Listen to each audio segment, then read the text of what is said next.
ज्योतिष समाशोधन के ऑनलाइन मंच पे आप सभी का हार्दिक अभिनंदन है। आज मैं लेकर आया हूँ आपके लिए बांग्लादेश विशेष, क्योंकि बांग्लादेश में एक बड़ी घटना हुई है।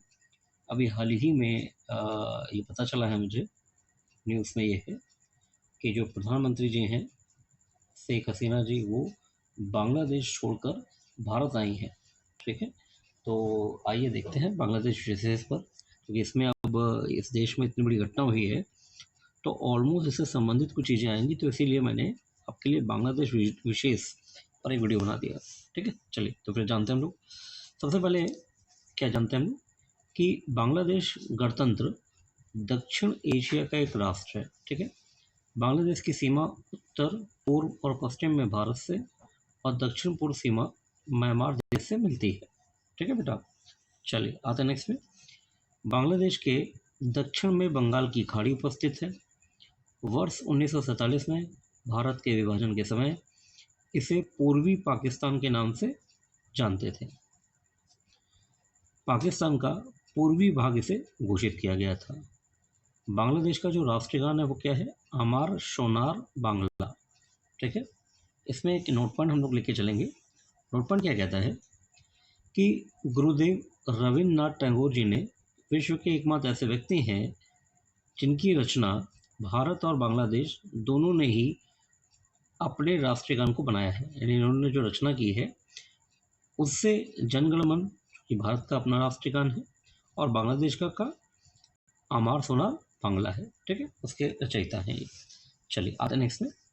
बांग्लादेश का राष्ट्रीय नारा क्या है? तो बांग्लादेश का राष्ट्रीय नारा है जय बांग्ला, यानी जय बंगाल। ठीक है, बांग्लादेश का प्रयाण गीत यानी नौजवानों का गाना क्या है? नतुनेर गान। ठीक है, नतुनेर का मतलब होता है जो नए हो, नए मतलब नौजवान हो। ठीक है, बांग्लादेश की राजधानी क्या है? तो बेटा वो ढाका है। ठीक है, बांग्लादेश की राजभाषा और राष्ट्रभाषा दोनों ही क्या है? बंगाली है। ठीक है, चलिए आते हैं नेक्स्ट में। बांग्लादेश की मुद्रा टेक कर दीजिए, मोस्ट इंपॉर्टेंट है, कहीं ना कहीं पूछ लेंगे जेके। बांग्लादेश की मुद्रा है टाका। ठीक है, नेक्स्ट। बांग्लादेश के मुख्य न्यायाधीश हसन फैज सिद्दीकी। बांग्लादेश की आबादी कितनी है? 16.4 करोड़ से भी अधिक है। ठीक है, नेक्स्ट। बांग्लादेश विश्व में 8वां सबसे अधिक आबादी वाला देश है। ठीक है, ये नोट पॉइंट है, मोस्ट इंपॉर्टेंट है, ये मैं लिखे भी दे रहा हूँ। ठीक है, मोस्ट इंपॉर्टेंट है ये नोट पॉइंट। ठीक है, ध्यान रखिएगा आप लोग। ठीक है, नेक्स्ट में आइए। नेक्स्ट में कह रहा है कि भूक्षेत्र यानी जमीन के क्षेत्रफल के आधार पर बांग्लादेश किस स्थान पर आता है? तो 92। ठीक है, 92 स्थान पर आता है, 92। ठीक है, बांग्लादेश दुनिया का सबसे घनी आबादी वाला देश माना जाता है। बांग्लादेश जनसंख्या घनत्व के मामले में विश्व में कौन सा स्थान रखे हुए है? 11वां स्थान है बेटा।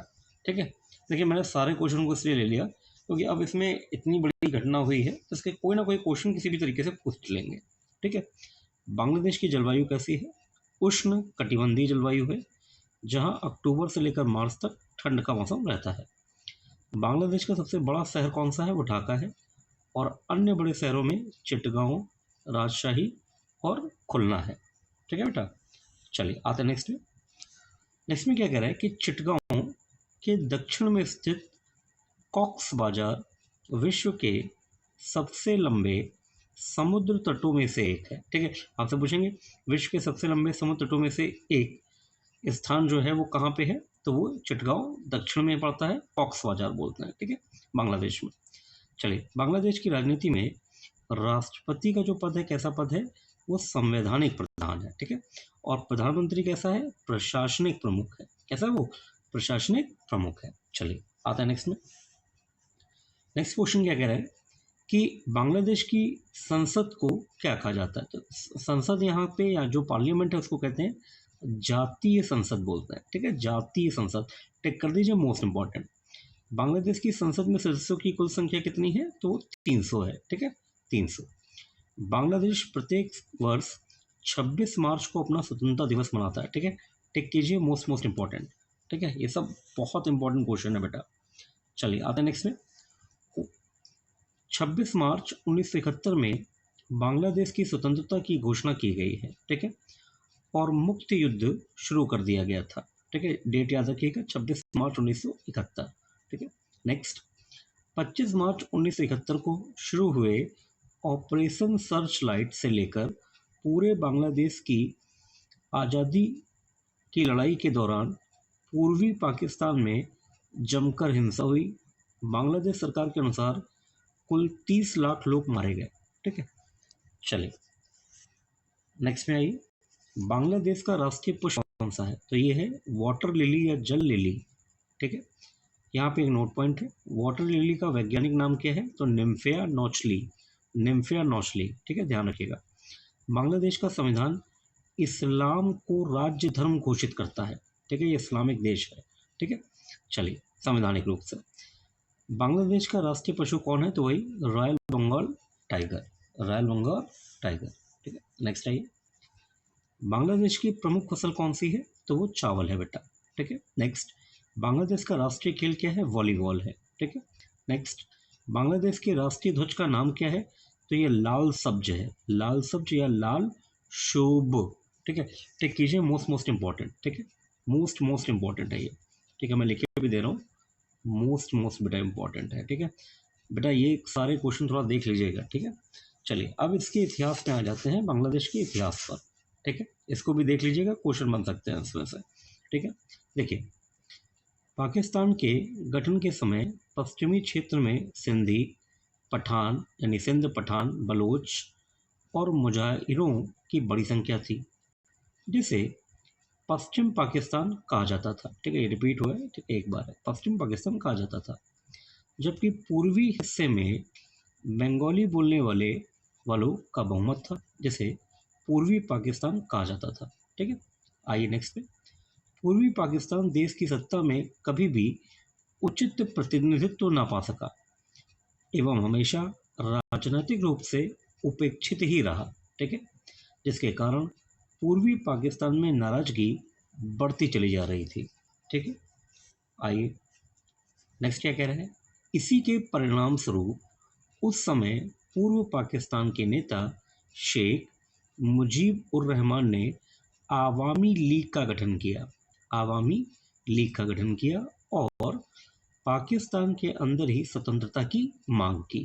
ठीक है, फिर क्या हुआ, 1970 में हुए आम चुनाव में पूर्वी क्षेत्र में शेख मुजीब उर रहमान को जबरदस्त विजय हासिल हुई, लेकिन उन्हें प्रधानमंत्री ना बनाकर जेल में डाल दिया गया और यहीं से पाकिस्तान के विभाजन की नींव पड़ गई, यानी पश्चिमी और पूर्वी, इस तरह से मान लीजिए। ठीक है, अच्छा फिर क्या हुआ अगले चरण में, 1971 के समय पाकिस्तान में जनरल आगा मोहम्मद याहिया खान राष्ट्रपति थे। उन्होंने पूर्वी हिस्से में फैली नाराजगी को दूर करने के लिए जनरल टिक्का खान को, ये नाम देखिए बेटा, टिक्का खान ये जनरल है, को जिम्मेदारी दी, जिसके कारण स्थिति और ज़्यादा बिगड़ गई। फिर क्या हुआ, इसी के क्रम में अप्रैल 1971 में तत्कालीन प्रधानमंत्री, ये भारतीय प्रधानमंत्री हैं, ठीक है, इंदिरा गांधी जी ने मुक्ति वाहिनी को समर्थन देकर बांग्लादेश को आज़ादी में सहायता करने का निर्णय लिया। ठीक है बेटा, चलिए ये इतिहास के परिदृश्य से मैंने आपको बता दिया है कि ये घटना हुई, ताकि वो घटनाक्रम आपके दिमाग में घूमता रहे। ठीक है, अच्छा अब आते हैं इसकी वर्तमान स्थिति में, कि वर्तमान में स्थिति इतनी कैसे बिगड़ गई। ठीक है, इस बात को भी जानना होगा, तो ये वर्तमान परिवेश में देख लेते हैं। ये देखिए हेडिंग है, बांग्लादेश में वर्तमान स्थिति का कारण। ठीक है, तो भैया इसमें क्या हुआ कि वर्ष 1971 में मुक्ति संग्राम के बाद बांग्लादेश को पाकिस्तान से आज़ादी मिल गई। ठीक, फिर एक वर्ष के पश्चात यानी 1972 में बांग्लादेश की सरकार ने स्वतंत्रता सेनानियों के वंशजों के लिए सरकारी नौकरी में 30% का आरक्षण दे दिया। कब दिया थे? 1972 में। इसी आरक्षण के विरुद्ध बांग्लादेश में प्रदर्शन हो रहे हैं। दिया कब गया था? 1972। ठीक है, अब इसमें एक ट्विस्ट है, ट्विस्ट देखिए आगे आएगा। क्या ट्विस्ट है? 1972 से जारी इस आरक्षण व्यवस्था को 2018 में सरकार ने समाप्त कर दिया था।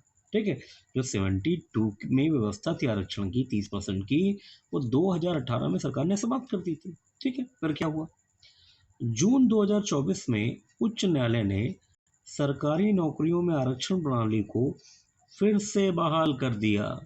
ठीक है, जो ये आरक्षण खत्म हुआ 2018 में, उच्च न्यायालय ने क्या किया, बहाल कर दिया। न्यायालय ने कहा कि आरक्षण की व्यवस्था को खत्म करना गैर कानूनी है, ये कह के उसको रीस्टार्ट कर दिया। फिर क्या हुआ, बांग्लादेश की प्रधानमंत्री शेख हसीना ने संबंधित मामले को सर्वोच्च न्यायालय तक पहुंचाया और न्यायालय की कार्रवाई का हवाला देते हुए प्रदर्शनकारियों की मांग को पूरा करने से इनकार कर दिया, जिसके कारण विरोध प्रदर्शन जो हो गए वो क्या हो गए, उग्र हो गए। ठीक है, उनकी मांग क्या थी कि भाई जो आरक्षण खत्म हो गया तो उसको आप कंटिन्यू करें, मगर उच्च न्यायालय ने इसको बोला कि इस तरह से आरक्षण सरकार खत्म करे ये सही नहीं है, इसको चैलेंज सुप्रीम कोर्ट में, और इसी का हवाला देकर उन्होंने फर्दर आरक्षण के विषय पर जो उससे संबंधित मामले थे कि आरक्षण का जो विरोध कर रहे थे उससे संबंधित मामले पे उन्होंने बोला कि भैया अभी ये सब जुडिस मामला है तो अभी हम इस पर कोई भी डिसीजन नहीं ले पाएंगे, ये बात कह दी उन्होंने। ठीक, अभी क्या हुआ आगे, आगे में क्या हुआ कि इन्होंने इतनी बात कहने के बाद एक शब्द का प्रयोग कर दिया कि प्रधानमंत्री शेख हसीना ने प्रदर्शन करने वालों को रजाकर कह दिया, ये एक संज्ञा दे दी रजाकर। तो रजाकर शब्द का अर्थ क्या है, ये बहुत इंपॉर्टेंट है और मैं आपको अपने पहले वीडियो में करवा चुका हूँ ये। ठीक है, ये शब्द पहले ही बता चुका हूँ। बांग्लादेश के संदर्भ में रजाकर उन्हें कहा जाता है जिन पर 1971 में देश के साथ विश्वासघात करके पाकिस्तान का साथ देने का आरोप लगा है। ठीक है, उनको रजाकर कहते हैं। ये शब्द प्रदर्शनकारियों के लिए बोल दिए। ठीक है, अच्छा फिर क्या हुआ, 21 जुलाई को सर्वोच्च न्यायालय ने अपने फैसले को परिवर्तित करते हुए कहा कि सभी सिविल सेवा नौकरियों के लिए दोबारा आरक्षण लागू कर दिया गया था। इसको परिवर्तित कर दिया, इस कथन को परिवर्तित कर दिया, जिसके अंतर्गत केवल 5% नौकरियां स्वतंत्रता सेनानियों के वंशजों के लिए आरक्षित होगी और 2% नौकरियां अल्पसंख्यकों और दिव्यांगों के लिए आरक्षित होगी। शेष बचे पदों के लिए अदालत ने योग्यता के आधार पर उम्मीदवारों के लिए भर्ती खुली होगी या खुली रहेगी, अर्थात 93% भर्ती अनारक्षित हो गई, ये कह दिया था। किसने कह दिया था, सर्वोच्च न्यायालय ने। ठीक है, अच्छा इन सब के पक्ष में ऐसा माना जा रहा है कि प्रदर्शन समाप्त हो जाएगा। ये जो कथन किया कि 93% तो यूआर है ना, अनरिजर्व्ड है। ठीक है, तो बात खत्म हो गई, ये मेरिट बेस्ड हो जाएगी।